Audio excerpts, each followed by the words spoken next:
Hey everyone, welcome back. Today we're gonna take the sketchbook outside. I've been wanting to go outside and sketch and paint for a while now. Every time I want to, I'm either having an editing day or it's raining. And it's been raining for the past several weeks and it has finally stopped raining. So today's the day. I'm gonna be taking this sketchbook. This is my Moleskine sketchbook, and I'm gonna be taking just one water brush and my Caran Neocolor IIs. I think instead of taking this whole case, it's easy to carry it around, but I'm thinking because I'm gonna be doing quick sketches and I'm not going to take any kind of flat surface to draw on top of, I want to try to minimize even more so my need for surface area, because I figure if I'm holding this in one hand, then I need something smaller than this to have so I don't have to lay this down somewhere. Along with having a camera with me, I think it's just going to be too much for my first outing, but I came up with a really good idea. I've seen a couple of people have like little carry boxes for their things or little tins, and I found the perfect tin. It had happy little tree mints. Anyways, I got this for Christmas and I've been holding on to it because I wanted to use it for something. I couldn't get rid of it, you know? It's too cute, it's too perfect to get rid of, and I finally found the perfect use for it. So what I'm gonna do is I'm going to break these, which is like really scary. Some of them have already been broken. I've dropped a couple of them and they kind of break.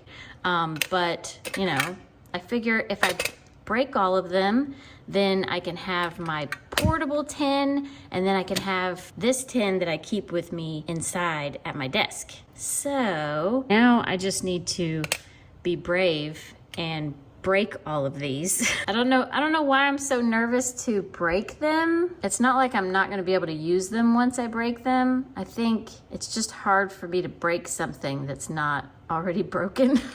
I should probably take the wrapping off also. At least one part, because I don't want to get my hands all gross. These are a pretty clean art supply, but if your hands get warm, they do kind of melt. Also, if it's humid outside, I think they're just more prone to get kind of melty in your hands, which, I mean, they're water soluble, so you can easily wash them off. Yeah, I think that's gonna be good. And also, I can take this and maybe leave this in my purse, you know, and if I'm ever out, then I can have it with me also. It's just it's very travel friendly, you know, it's really small. So I'm gonna break all of these. It's gonna be painful for me to do. It might be painful to watch, so I'm gonna speed it up for you.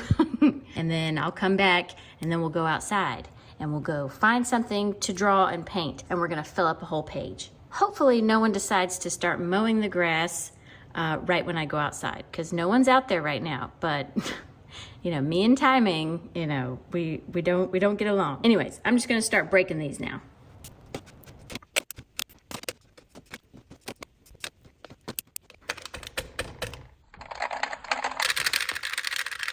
Now the question, will she close?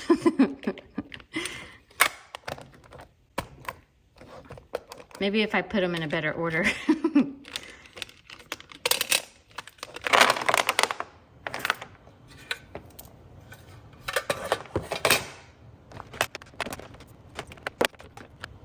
Okay, it's done.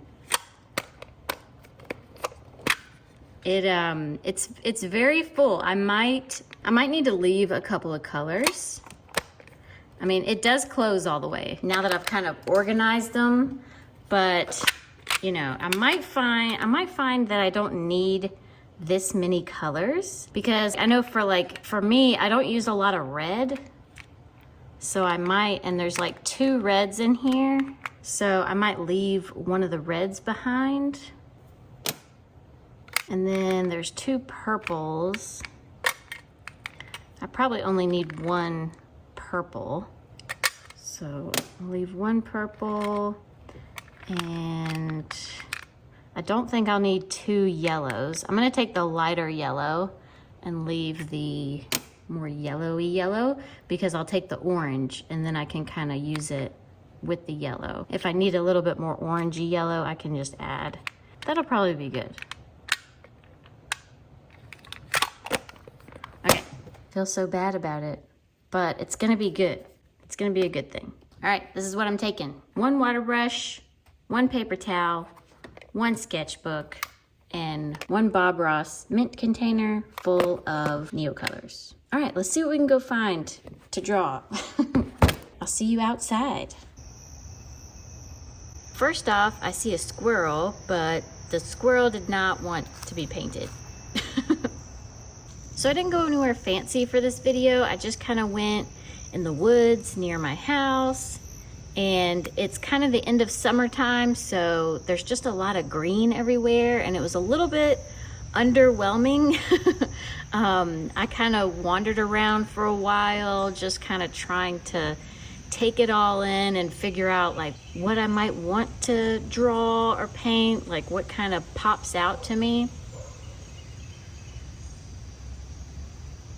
And so I found a couple of things that I kind of want to save for later, and then I found a couple places that I was like, okay, I can definitely come back and sketch this. And I kind of picked out like 3 different areas to go to.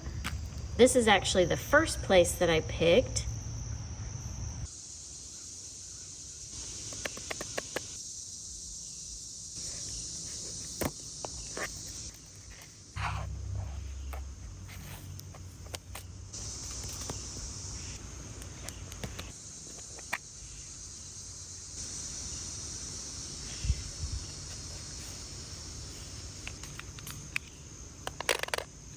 And I'm not really sure what kind of stood out to me. I think the way the trees kind of like framed this group of branches that had kind of fallen over on each other. I think the way that it kind of framed itself is why I chose this area. I thought it would be kind of cool to draw with like all the ivy climbing up the trees and, you know, stuff like that.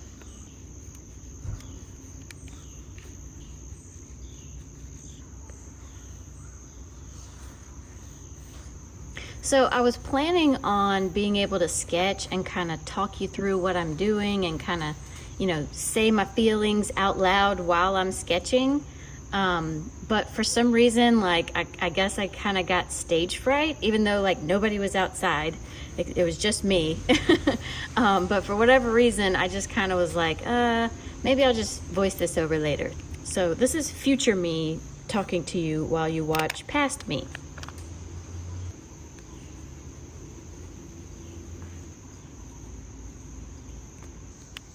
But you might be wondering, like, why am I sketching outside? Like, why don't I just take a picture and then go back inside and sketch it out? And, you know, there's a couple reasons for that. And first of all, it's like, number one, it just feels amazing outside. On a day like today when, you know, it's relatively cool outside, there's a nice little breeze going on. You know, it's been super hot for like weeks, and it's finally like starting to cool down some days. So it's like I really wanted to just take full advantage of the weather. So for number one reason for going outside, the weather was perfect. And anytime the weather is this good, if I go and I take my dogs outside or whatever, I'm just like, man, I just want to bring all my stuff outside and just, you know, draw and paint and just, you know, do whatever and just be outdoors.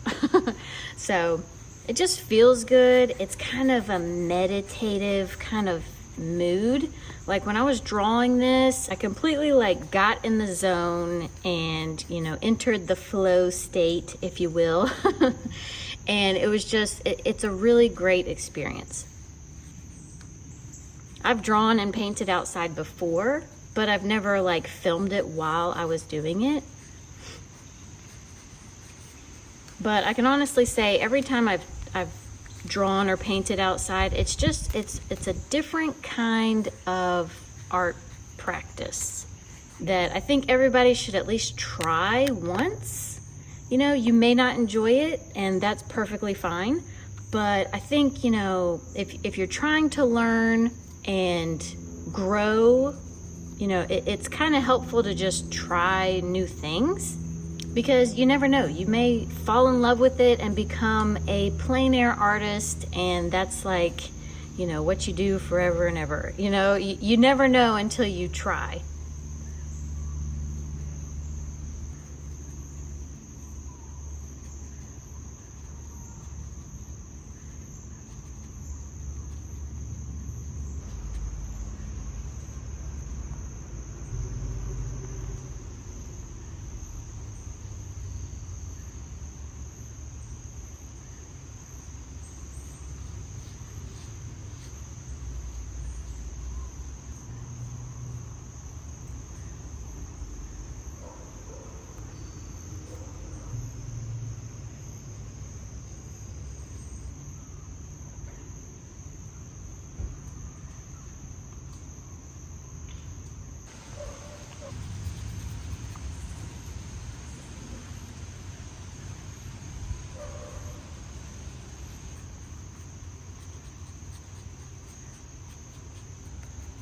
The second main reason that I'm outside is for learning purposes. You know, anytime you're messing around or sketching in a sketchbook, you are learning something.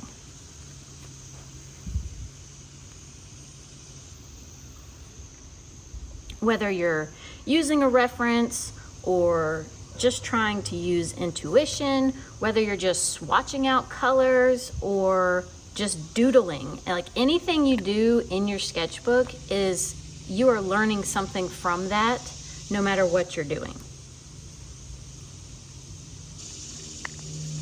So taking a sketchbook outside and trying to draw or paint from real life, it's like an added level of learning that you can only get if you go outside. You have the weather conditions, you have the sun shifting the light, and you have scenery that goes on and on and on, and it's hard to, you know, learn how to simplify. You know, all that like unlocks new skills.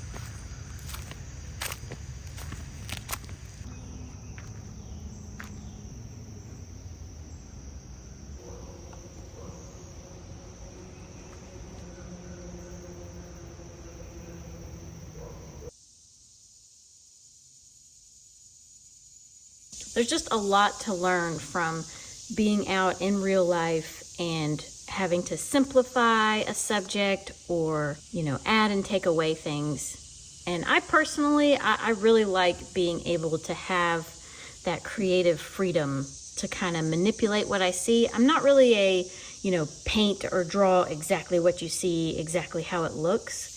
You know, I kind of start off that way, and then it's like, oh, well, I kind of want this to go that way or that to go this way, or hey, you know, that's a little too much, you know, in the background for me, so I'm just going to paint it all blue. You know, I like being able to have the freedom to just kind of pick and choose whatever I want to draw or paint in the moment.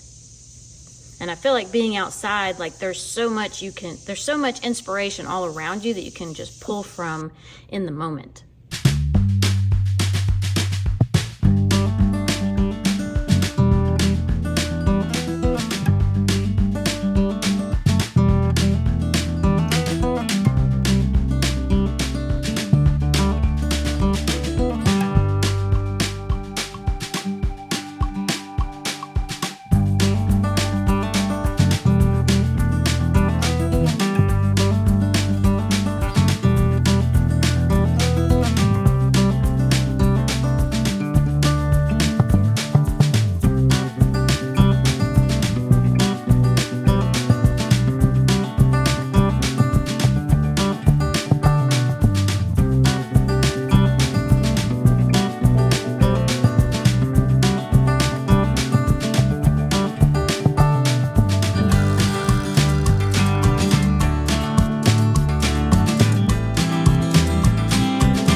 And the third main reason that I wanted to go outside and paint is that I have a trip coming up soon.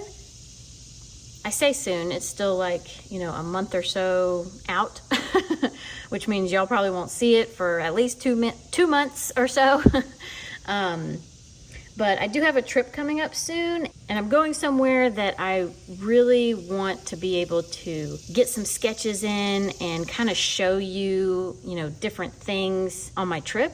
So I really wanted to be able to see like how complicated it would be to film and sketch outside, because sketching outside is pretty easy for me personally. I don't really get embarrassed by drawing, you know, around people. I've kind of done it before, and I didn't really feel fearful. But adding a camera in that scenario definitely, you know, adds a level of insecurity, especially if I want to talk to the camera, which I probably won't do. You know, I don't know, I might get brave and talk to the camera, but I would like to at least film a little bit of it. And I wanted to really see, you know, how complicated that would be if I needed to take a tripod, if I could just sketch a little bit and then show you a little bit, which I think that's what I'll end up doing, is, you know, show you kind of where I'm at in the scene, and then I'll sketch some of it, and then I'll show you kind of like a progression shot type deal instead of like setting up a tripod and trying to film the whole thing. Because I don't really know how much time I'm going to be having to sketch. I am going with like a large group of people, so, you know, not everybody's going to be wanting to wait around for me to sketch out something for a video, you know, nor should they, you know, and I definitely don't want to hold up the group just to sketch something out. So whenever I do this, I'm going to be, you know, really needing to be able to pull out my supplies quickly, sketch quickly, and film quickly. So it's important for me to kind of, you know, do this today so that I could figure out, okay, what are going to be the hardest things to do, so that I'm not like there and then realizing like, oh, I probably shouldn't bring a tripod, because that's going to be way too much of a pain to try to do all at once. And I tell you what, you know, I've seen a lot of, you know, plein air painting videos and, you know, urban sketching videos, and it all looks like it would be kind of simple to have a camera set up and do, but let me just tell you, it is way more complicated than it looks. And if it looks complicated, it's even more complicated than that. I promise you. So if you watch any plein air artists or any urban sketching artists, like, make sure you're giving them likes on their videos, because it is not an easy thing to do. But that being said, I hope you liked watching this video. I know that my sketches didn't really turn out amazing, but that's okay, because it's a sketchbook and I was practicing and I was having a lot of fun. Oh, and I almost forgot to talk about, you know, the tin and how useful that was. The tin was a huge success. 10 out of 10, I recommend. If you have Neocolors or any kind of small art supply, like, save your mint container. Don't throw it away. And you never know whenever you might have something that will fit in there perfectly, and then you can carry it around with you, because I can even take this in my purse. You know, if I have to go to a doctor's visit and sit in a waiting room for an hour, or get maintenance on a car and sit there for 8 million years, you know, it's in my purse, I can pull it out, and I'm so glad that I broke all my Neocolors to do this. So anyways, I hope you found this video useful. If you liked this video, please make sure you give me a like. Thank you to all my new and old subscribers. You guys mean the world to me. Next week should be a quick 2-minute draw video, so I hope you stick around for that one. I'm thinking about doing birds again. Quick 2-minute drawing birds. And yeah, I'll see y'all next time.